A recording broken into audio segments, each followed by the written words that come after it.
好，大家好啊！咁啊，以下落嚟嘅時間呢，警方同證監會呢係會同大家交代一個代號合璧嘅聯合行動嘅。咁喺琴日，即係3月4號，警方毒品調查科財富調查組同證監會就住一個懷疑係操控本地證券市場嘅集團呢，係進行咗呢一個拘捕同埋呢個搜查行動嘅。咁呢個不法嘅集團呢，主要係透過唱高散貨嘅手法，喺一啲社交嘅平台呢，係吹捧某一啲股票嘅價格啦，同埋潛質，咁樣呢，係誤導一啲投資者，佢哋呢喺高價時候呢，就買入呢啲咁嘅股票，但係其實喺呢個高嘅時候呢，佢自己呢，就大幅咁樣呢去拋售呢同一樣嘅股票，令到呢佢自己呢係獲得豐厚嘅利潤嘅。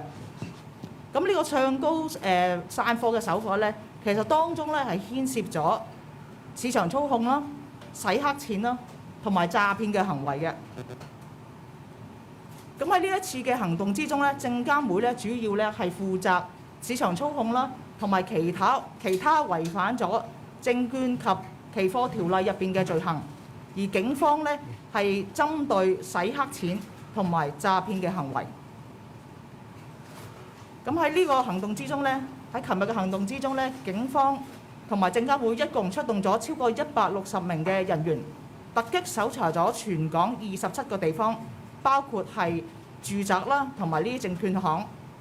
警方亦都係以洗黑錢或者係串謀欺詐嘅罪名，拉咗12名嘅本地人士。呢啲被捕嘅人士之中呢，係有份係用自己或者其他人嘅戶口證券戶口係做呢個操控市場嘅一啲嘅活動啦，而其後亦都係用唔同嘅證券同埋銀行戶口去清洗因為操控市場得返嚟嘅犯罪得益。咁有關警方嘅拘捕行動嘅詳情呢，我稍後係交俾周 Sir 咧同大家講解嘅。咁警方相信呢一個聯合行動呢已經成功咁樣去瓦解咗一個龐大操控本地證券市場同埋洗黑錢嘅集團。警方喺度好衷心咁樣多謝證監會喺呢次行動入邊呢係高度嘅合作啦，全力嘅配合，亦都印證咗呢雙方喺呢個諒解備忘錄嘅框架底下呢係能夠完全咁樣去互相協調同埋合作。亦都係有效咁樣咧履行咧各自嘅呢一個監管同埋執法嘅職能嘅。咁我亦都趁呢個機會喺度提醒市民，就係提醒佢哋咧唔好借你哋嘅證券或者銀行戶口咧，俾親戚朋友或者任何人士去做一啲交易或者處理一啲不明來歷嘅金錢或者資產。因為咁樣咧係有可能咧係觸犯洗黑錢嘅罪名嘅。根據香港法例第455章《有組織及嚴重罪行條例》，一經定罪嘅話咧，最高嘅刑罰咧係判監14年同埋罰款500萬元嘅。咁喺呢個時間，我交俾證監會嘅行政總裁歐達禮先生。Mr. Well, thank you very much, and good afternoon. Let me start by saying that the SFC is absolutely determined to stamp out an increasing and worryingly increasing trend of ramp and dump stock investment scams. Now, in these scams, criminal syndicates use social media platforms to dupe the public into frauds which net large illicit profits for themselves, while leaving public investors with significant losses. Now, these schemes involve money laundering as well as market misconduct, and so we have worked closely with the police from an early stage. And yesterday's joint operation, I have to say, was a fine example of police and SFC collaboration. Now, as have the police, the SFC has brought to bear our own special enforcement techniques and powers to tackle these frauds, including our ability to freeze assets involved in suspected crime. Now, we first detected this syndicate through our increasingly sophisticated surveillance capabilities, and then we initiated a series of intensive investigations during which we froze assets in 63 securities accounts. Now, overall, the SFC alone has frozen around 860 million worth of assets connected with these schemes. Our investigations also show that all these schemes have some similar characteristics. Typically, the vehicles used by these fraudsters are small listed companies in traditional industries with a low share price coupled with very thin trading. These companies become targets for fraud because their shares are easier to corner and share prices can be manipulated with relatively small amounts of cash. Now, cracking down on these ramp and dump schemes has been and remains one of our top enforcement priorities. They now account for about half of the market manipulation cases being investigated by us. We also believe that it is extremely important to educate the public to spot and avoid these schemes. So, for example, we have worked closely with the Police's Anti-Deception Coordination Centre on an ongoing investor education campaign. But I should also stress that members of the public must help themselves by staying vigilant and by making informed investment decisions instead of relying on stock tips circulating in online chat rooms or online platforms. So once again, I want to thank the police for their assistance and cooperation in this very significant joint operation. And on that note, I'm going to pass over to Tom Atkinson, who heads the SFC's Enforcement Division. Thank you, Ashley. Good afternoon, everyone. The SFC and the police have been collaborating closely in tackling the syndicate because of the large scale of alleged market manipulation, fraud, and money laundering involved. The SFC's investigations focus on market misconduct, such as suspected market manipulation under the Securities and Futures Ordinance, while the police focus on potential fraud and money laundering offenses. Investigating complex ramp and dump cases of this kind is time-consuming and difficult. Yesterday's operation was the culmination of many months' work, but only one milestone on the journey of taking action against market abusers. Yesterday's joint action with the police was highly successful.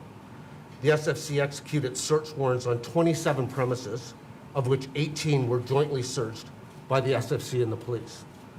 More than 100 SFC officers were involved in yesterday's operation, making it one of the largest search operations we have ever undertaken. We believe some of those arrested are core members of this sophisticated syndicate. The police will provide you with more details on that and the seizures later. This syndicate has been very active in the Hong Kong market. Members of the syndicate, which we believe engage in ramp and dump schemes, sought to enrich themselves at the expense of innocent investors, many who have suffered significant losses. The money pocketed by this syndicate may have been used to fund lavish lifestyles and the acquisition of multiple properties. Ramp and dump is a form of market manipulation where fraudsters use various means to drive up the share price of a target stock and then induce unwary investors, in this case via social media platforms, to buy the shares at an artificially inflated price. These scams involve fraudsters setting up different investment groups on social media platforms and claiming to offer investment tips or inside information to induce unwary investors to join the groups. Sometimes they call themselves investment masters or teachers, and some may even impersonate genuine or well-known market commentators by posting their photos in the chat groups. This syndicate has been very active in the past year, using a large number of nominees in both Hong Kong and in the mainland. They use money transfers across the border in both directions to try and hide the source and use of funds, which make our investigations very difficult and time-consuming. We believe the syndicate has collaborated with WeChat teacher and WeChat girl groups. Those groups persuaded people through social media programs to buy their target shares at artificial high prices. Such operations were described in a video jointly produced with the Anti-Deception Coordination Center, which was posted on the SFC Facebook and the police Facebook page last month. As mentioned before, the SFC is very serious about tackling cases of market misconduct and will take action to intervene and protect the investing public. Given that these investigations are still ongoing, I'm not able to give you more specific details. Once again, I would like to thank the police for their cooperation, and now I'd like to turn it over to Jimmy Tong to talk about the modus operandi. Thank you, Tom. 大家好，我哋今日咧就準備咗一啲圖咧，就希望咧就簡單地咧就話俾大家聽，嗰個犯案騙徒嘅犯案手法係點啦，咁同埋亦都係常見最近嘅犯案嗰個情況係點樣，所以希望咧就藉此大家交代大家。咁喺呢個mon 度咧已經係有一個 pie chart 呢個四格圖嗰度嘅。Ivan 可唔可以擺呢幅圖咧？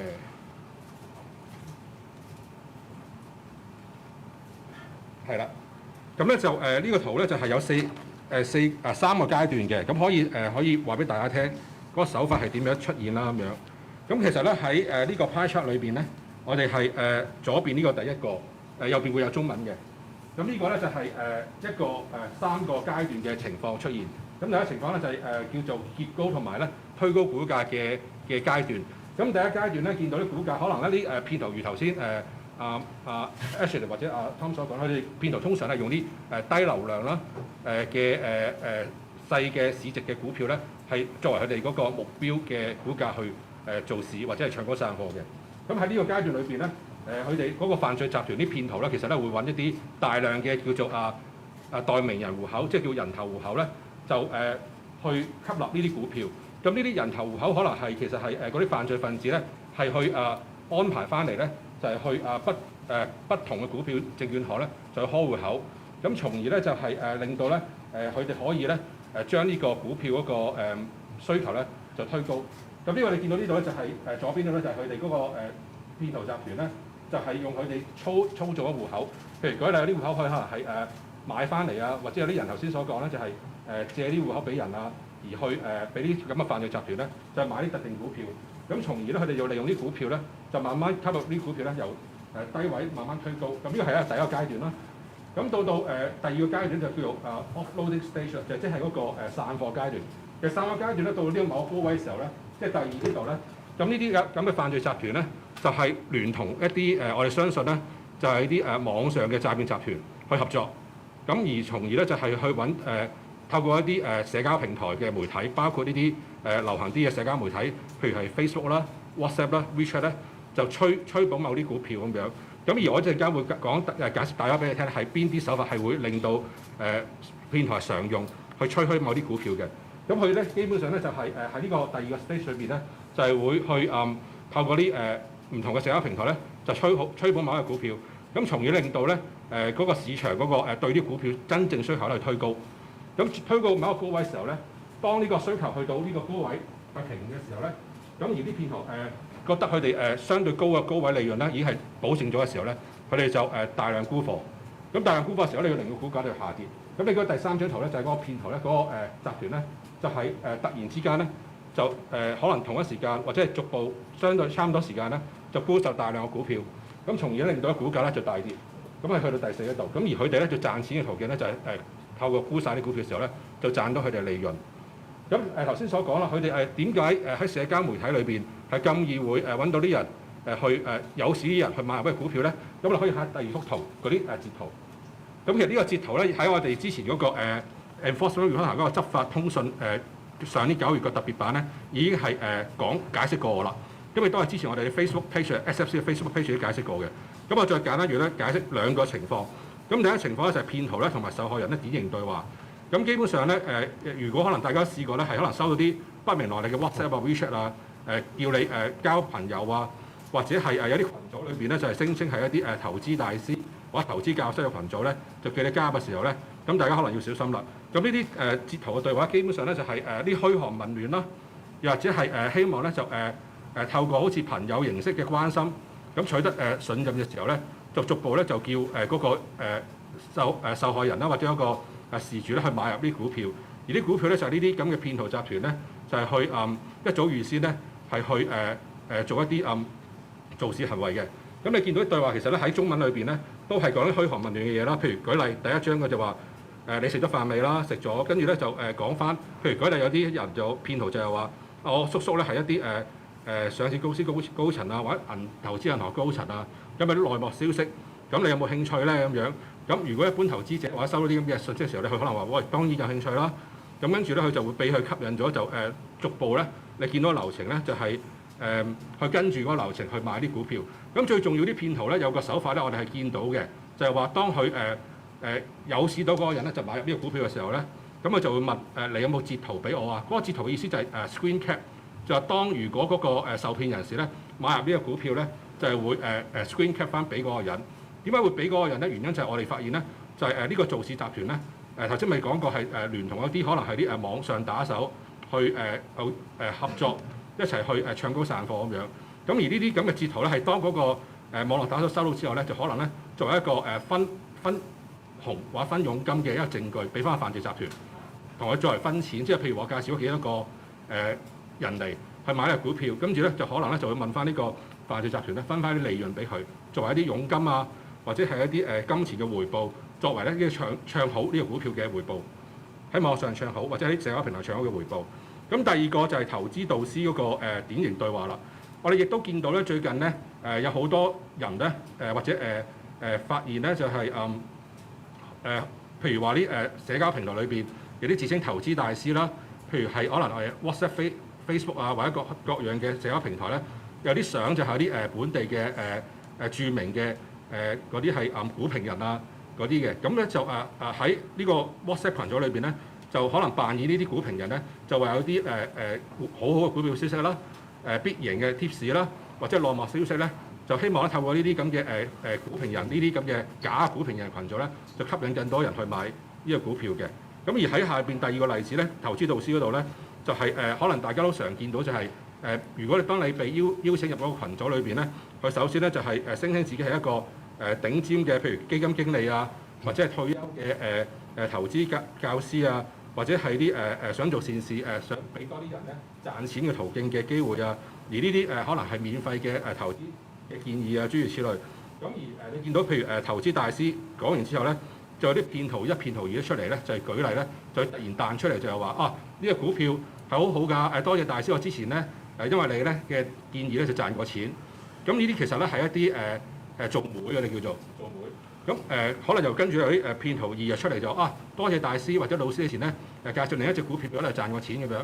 咁如果喺呢個羣組裏邊有其他真正投資者見到嘅時候咧，咁我原來發現咧，佢之前呢個教師咧講師咧係投資導師咧係介紹過好多人都賺錢嘅時候咧，佢個內心就覺得如果我呢次唔信嘅話咧，我就可能會錯失呢個機會賺錢嘅機會啦。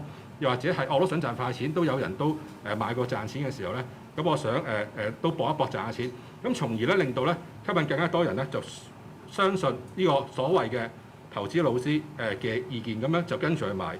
咁其實見到嗰個下邊嗰啲截圖都係啦，譬如嗰啲人都話我賺過錢啊，我希望咧想賺快錢去買樓啊，或者做其他嘢咁樣。咁呢啲就亦都係會。之後咧就會開始介紹嗰啲股票嗰啲number 俾佢，就去買一隻股票。當然啦，而啲股票真正嘅股票就係呢啲造市集團或者唱高散貨集團咧，係 target 咗目標咗嘅股票。咁所以咧最尾咧係令到啲投資者有損失嘅咁樣。大致上咧，我哋嗰個圖嗰個解釋就係咁多。咁我呢家現在交俾警方嘅鄒 Sir。大家好啊！咁我而家咧就係同大家講一講就係今次嘅聯合行動嘅一啲詳情嘅嚇。咁較早前咧，警方咧就收到證監會嘅轉介啦，之後咧我哋就作出咗一個聯合嘅調查，咁就發現咗一個龐大咧嘅股市造市嘅集團咧，就喺2018年嘅年底咧就開始運作嘅。咁咧喺2020年期間咧就開始活躍呢個集團。咁當中咧就好多人咧涉及咗一啲咧就不同嘅股票嘅市場操縱行為。咁我哋透過一啲自己名下嘅或者係佢哋可以控制嘅銀行啊或者股票戶口咧，係清洗一啲咁嘅操縱市場行為得翻嚟嘅呢啲犯罪得益。經過雙方嘅深入調查之後咧，就發覺咗一啲銀行或者股票戶口咧，就喺幾個月至到1年嘅時間裏邊咧，就係好大量不尋常嘅股票交易同埋轉帳嘅交易記錄。咁喺尋日嘅一個聯合行動裏邊咧，警方聯同證監會咧係一共出動咗超過160人，搜查咗全港27個地方，當中咧係包括被捕人士喺山頂、中區、灣仔區嘅一啲豪宅，同埋港島區一啲證券公司。最終咧，警方係以洗黑錢同埋串謀詐騙嘅罪名咧，係拘捕咗12名嘅本地人士，分別係7男5女，年齡咧係介乎23歲至65歲。佢哋報稱嘅職業咧係包括證券行嘅職員啦、裝修工人、經營生意嘅或者退休人士。當中佢哋咧係有夫婦、母子、兄弟，同埋係曾經喺同一證券公司工作嘅同事嘅關係嘅。被捕人呢係包括咗懷疑集團嘅主腦、骨幹人物，同埋協助造市同埋轉移犯罪得益嘅人嘅。喺行動之前同埋行動過程裏邊呢，證監會聯同警方呢係凍結咗多個證券同埋銀行戶口，同埋檢獲咧大量嘅現金同埋貴重嘅財物，合共咧係超過9億港幣嘅。咁其中咧，警方喺行動裏邊咧就凍結咗多個證券戶口、銀行戶口裏邊嘅8000多萬港元啦，同埋搜獲咗咧現金咧係超過900多萬嘅。有關嘅被捕人士咧，而家咧係仍然被扣查嘅，警方唔排除稍後再有拘捕嘅行動。警方想喺呢度重申，洗黑錢咧係一個好嚴重嘅罪行。根據香港法例第455章《有組織及嚴重罪行條例》，一經定罪嘅話咧，最高刑罰咧係監禁14年，同埋罰款港幣500萬元嘅。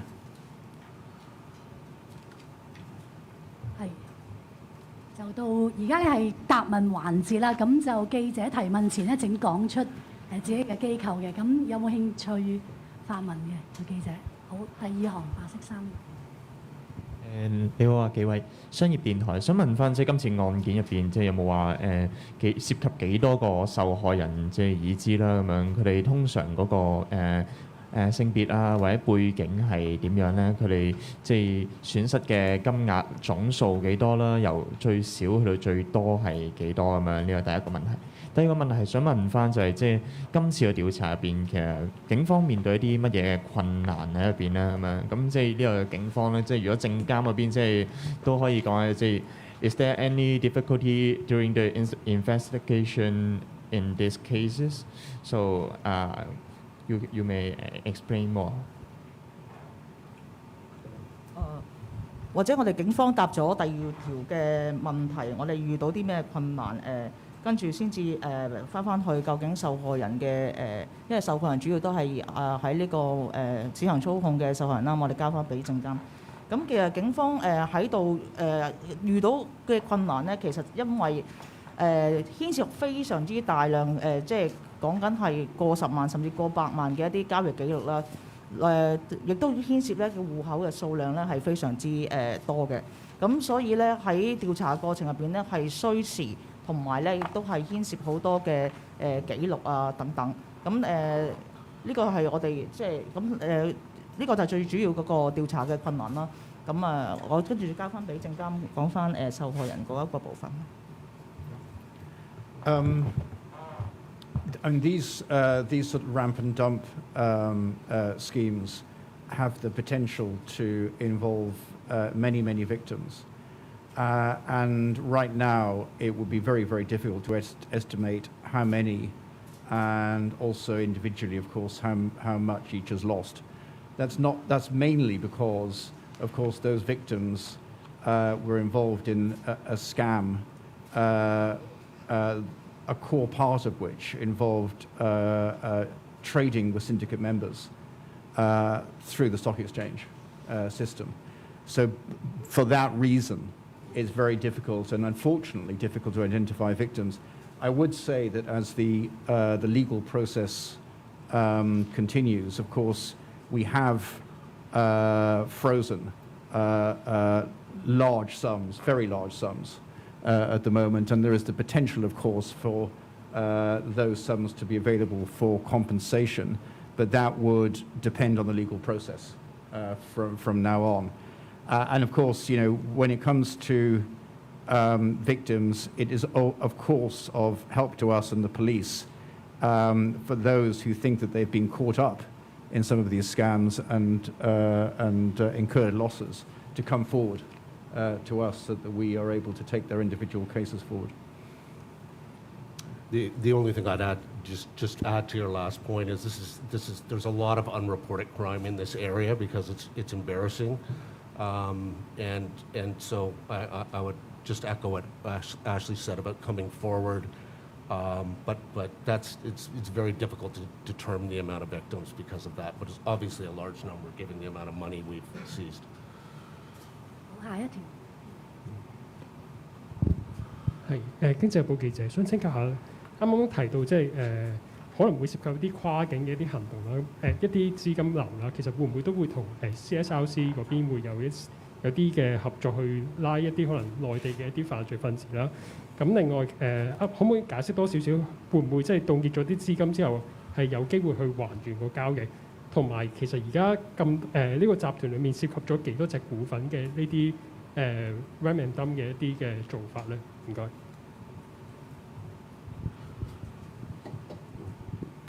Should I take the CSRC? Yeah, and just in relation to the cross-border question, we frequently encounter situations where there is a significant cross-border element, cross-boundary element to fraud with impact in Hong Kong.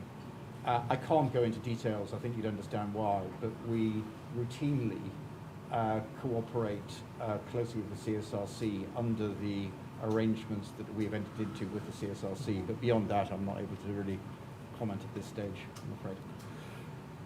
And then just to talk about the money that we've restricted, you know, eventually it's possible that through a court process we could return that money back to the victims. But it's, you know, I mean, first things first, we need to make a case. We need to process that. There's a legal process to follow, so it takes time.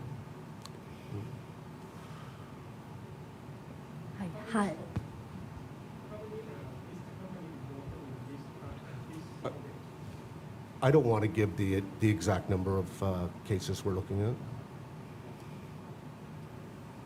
I think I'll just add to that on the. I think in my opening, I did mention that the companies that are used, as we put it, as vehicles for these ramp and dump schemes, tend to share some common characteristics. They tend to be relatively small. They can be listed in the gem market at the main board. They post-IPO, they often have seen very little investor interest in terms of market turnover. And, you know, obviously there is a connection between the characteristics of those companies, and as I say, those that don't attract investor interest post-listing, and the ability of syndicates, ramp and dump syndicates, to target those companies to perpetuate what we're talking about today. 係下一條，後邊藍色衫位嘅記者。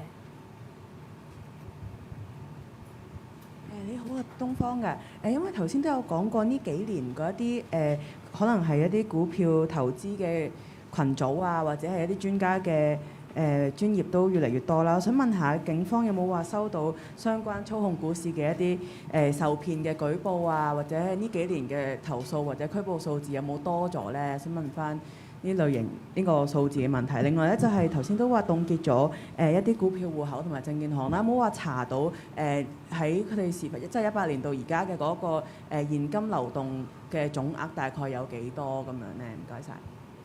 係關於呢啲投資騙案嘅一啲數字咧，其實即係關於呢啲唱高造市嗰啲個案咧，其實就係證監會調查啦。咁我哋係有投資騙案嘅一啲數字嘅。咁啊，2020年嘅投資騙案數字咧，就比2019年咧其實就上升咗嘅，係由2019年嘅300宗咧，去到2020年嘅510宗嘅。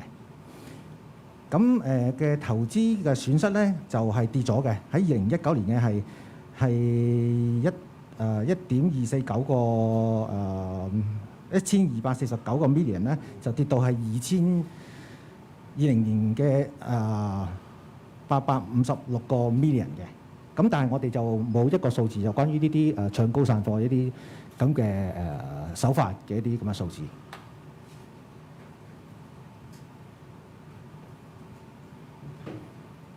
下一條。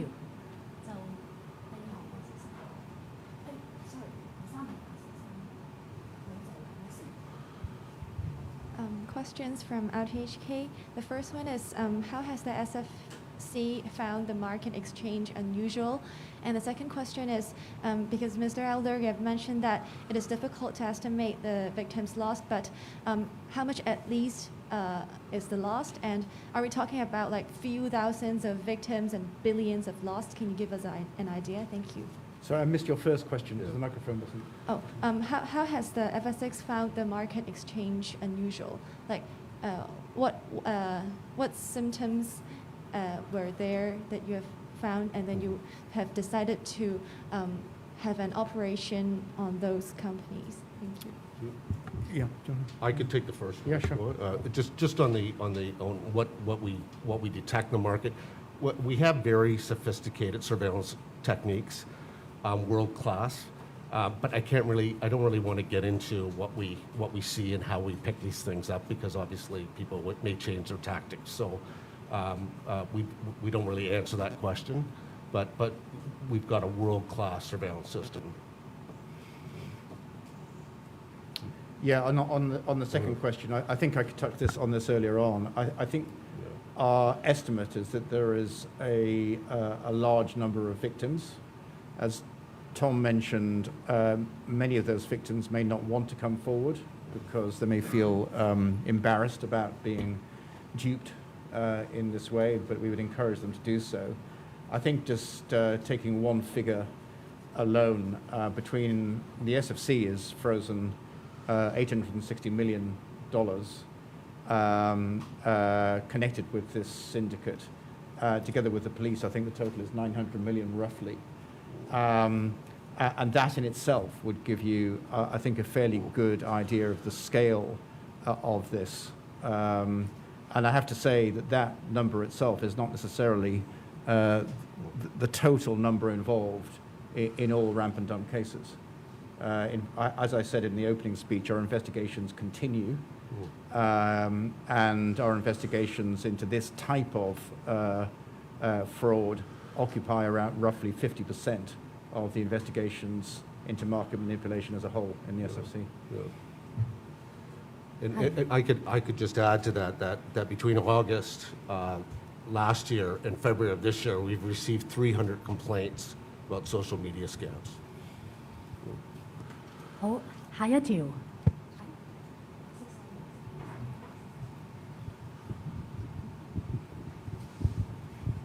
你個 TVB 嘅都想問翻，即係頭先講到即係成個調查行動啦，係即係都好困難啦。可唔可以講下係歷時咗幾耐咧？由幾時開始啦？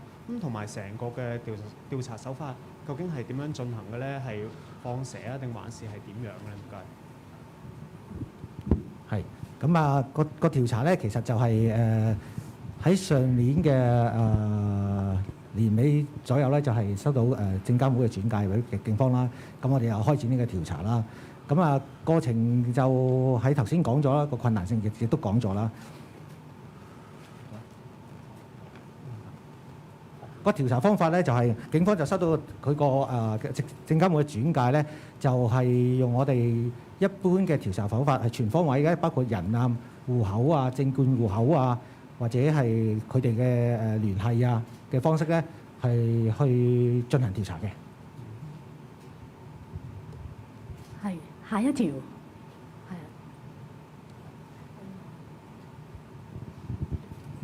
唔該，蘋果。想問翻咧，今次警方點解會同 SFC 有個聯合行動啦？同埋想問翻幾時先會一齊聯合，幾時唔會聯合行動咧？唔該。其實咧，每一個案件嘅性質咧都係好唔同嘅，亦都唔可能話一概而論所有呢一個市場操控嘅案件咧係一定係聯合啊，定係分開去調查。每一宗嘅案件佢都有佢嘅特質，我哋亦都有我哋嘅審視嘅機制啦，亦都係有我哋合作嘅一個框架去選擇點樣係最好去處理或者去調查呢宗案件嘅。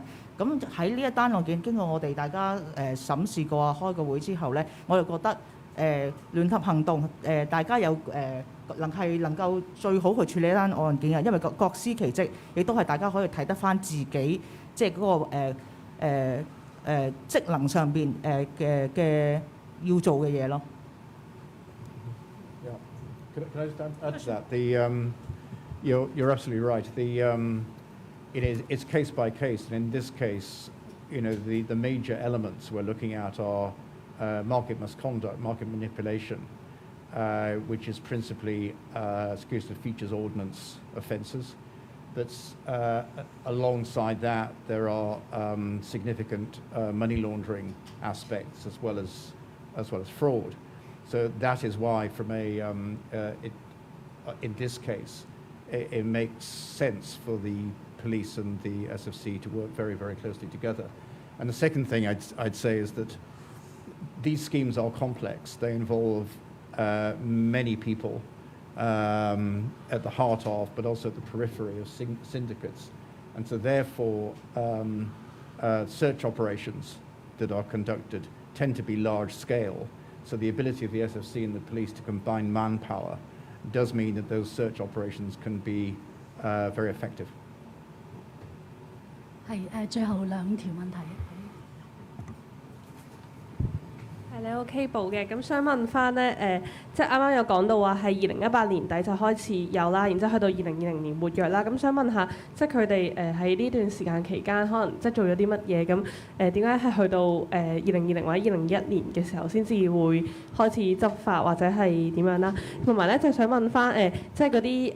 即係你哋話封咗一啲證券戶口嘛？咁嗰啲證券戶口嘅即係擁有人大多數係啲咩人？即係咩人會比較容易拎咗個戶口出嚟俾人哋用啊？或者同埋想問下，即係除咗用話可能呢隻股票會升，叫啲人買之外，有冇話有其他誘因？即係可能話叫你開戶口會有啲咩回贈，咁樣去吸引啲人嚟開戶口俾佢哋用啊？咁樣有啲咩注意嘅地方咧？唔該。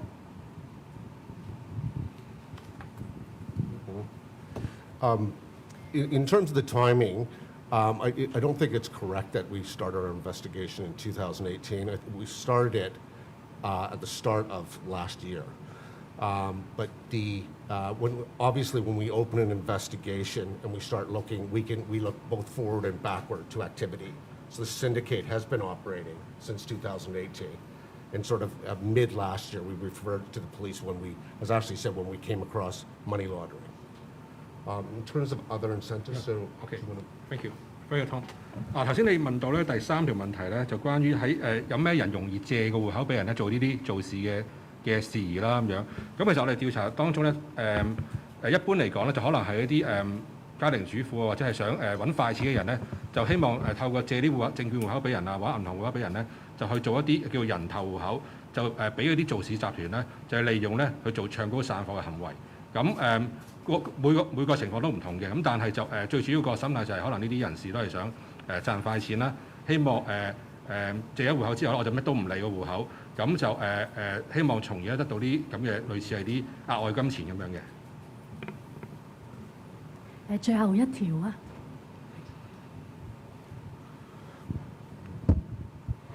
Hi, this is Kieran from Bloomberg News. So I have three questions. One is there Is there future plans to suspend stocks by the SFC according to SFO due to these scams? And is there room for faster operation to limit further loss to investors? And the third one is, does the SFC support the Hong Kong Exchange's proposal to raise the profit requirement on main board stocks? Do you think that the proposal would help curbing these further scams? Thank you. Okay, should I take the last one first? Yeah. Okay. So on the last question, I think, as I said earlier on, there is a characteristic of these schemes, which is to use smaller companies with lower market capitalization and usually lower profitability and little investor interest in order to corner the shares and then continue from there and proceed with a successful fraud. I think so the exchange's consultation on the profit requirement has just completed. I think the exchange is now assessing the responses to that. Clearly, from our perspective, there could be an effect if that profit requirement were increased, because logically that would mean that the chances of companies being listed that then could be used as vehicles for this sort of fraud would be lower. But of course, the considerations around increasing the profit requirement go far further than simply the question of ramp and dump schemes, because of course those schemes target particular vehicles or a set of listed companies as vehicles. That does not mean that all of the companies that or smaller companies are therefore sort of tainted by this activity. So there are wider considerations in relation to the profit requirement. Do you want to take the? Well, in terms of suspending stocks, I mean, we have our options open to us, and if we feel there's a need to use that as a tool, we would.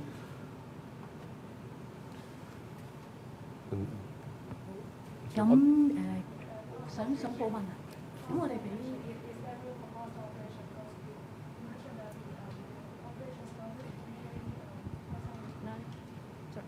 Is there room for faster operation to limit? Is there room for faster operation from now on? Oh yeah, I mean look, we would always, I'm sure, as with the police, we would always want to complete investigations and take action as fast as we possibly can, because clearly that is in the best interests of the public, members of the public who are being harmed. But I think, as we've explained, these schemes are inevitably complex. The operation that was conducted yesterday was large scale, and we have to proceed investigations to the point at which we're confident, or relatively confident, that those operations are going to achieve results. So yes, we would like to move fast. I think the short answer is that we move as fast as we can. I think you talked about, there's another question about suspending stocks. We do resort to suspension in circumstances where we have good grounds to believe that the investing public are not sufficiently informed around that stock. And in particular, we have done so when we are midway through investigations, where those investigations create large areas of doubt as to, for example, the integrity of management. So that's, but I can't say that now we will be or will not be suspending stocks in future. It's case by case. 咁我哋俾商頭再問最後一條問題。少少啱啱周 Sir 頭到即係提到嗰個數字咧，其實即係總數其實300多宗就即係上升咗嘅其實個案，但係嗰個損失金額少咗。警方有冇分析過其實即係當中嗰個原因係啲咩？即係點解會係咪嗰個犯案手法有唔同啦？同埋即係一路我哋都未聽到個受害人數字，其實警方自己有冇就住今次行動嘅案收到幾多個即係報案人，即係嗰個數字係幾多咧咁樣？係。咁啊，其實喺頭先提及到啦，2020年嘅數字係上升咗210宗啦。咁呢個數字就升咗嘅。咁暫時我哋睇唔到一啲好顯著嘅，但係個上升嗰個幅度咧係主要咧就嚟自一啲虛擬貨幣相關嘅投資騙案嘅，我哋嘅記錄。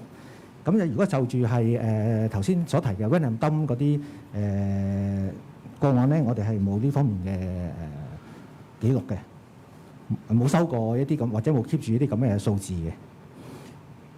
我答唔答到啊？呢單我頭先證監會嘅同事應該係答咗你哋嘅問題呢單嚇。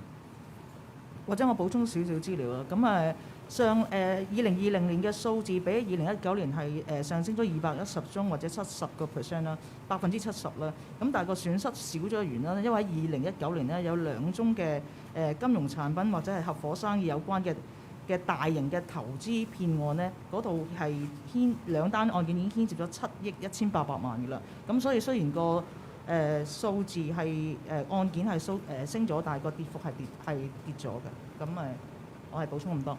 好，咁多謝大家出席啊！今日記者會到呢度，唔該晒。